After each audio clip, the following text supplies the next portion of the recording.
তো আমি আইন মানি আন্দোলন কৰি আছো। আমি আইন উলংঘা কৰিবলৈ হলে অসম কিন্তু অশান্ত হৈ যাব। আমি তিনচুকীয়াকের আন্দোলন, তারপরে ডিব্রুগড়, তারপরে সারা আসাম আন্দোলন হয়। আজি বেলেগ কোনোবা এটা জনগোষ্ঠীয়ে 250 টকা পইচা পৰিয়াল চলাব পাৰিব? চৰকাৰৰ কোনোবা কৰ্মচাৰীয়ে 250 টকা দিনত পইচা লৈ চাকৰি কৰিব যাব পাৰিব? তো আমাক কিয় বাধ্য কৰি থকা হৈছে? ইয়াৰ কোনো আদিত্য ঠাকরারিকের দম নাই চলে গিয়া। নমস্কার और सभा के जोहार। माने आसाम के इतिहास के सबसे जबरदस्त आंदोलन लगे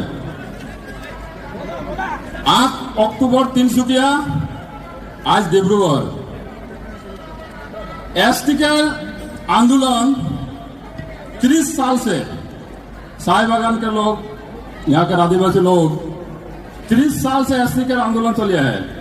कोनो सरकार गुरुत्व नहीं दिल। यह पॉलिटिक्स के बात भी नहीं है। कांग्रेस भी कोनो नहीं करलो और आज बीजेपी भी कोनो नहीं करे। ये आंदोलन हमारे जनजाति के जो आंदोलन, ये आंदोलन हमारे अधिकार लगे न्याय प्राप्य लगे। यह कोनो आदित्य ठाकरारिकेर दम नहीं चले गया।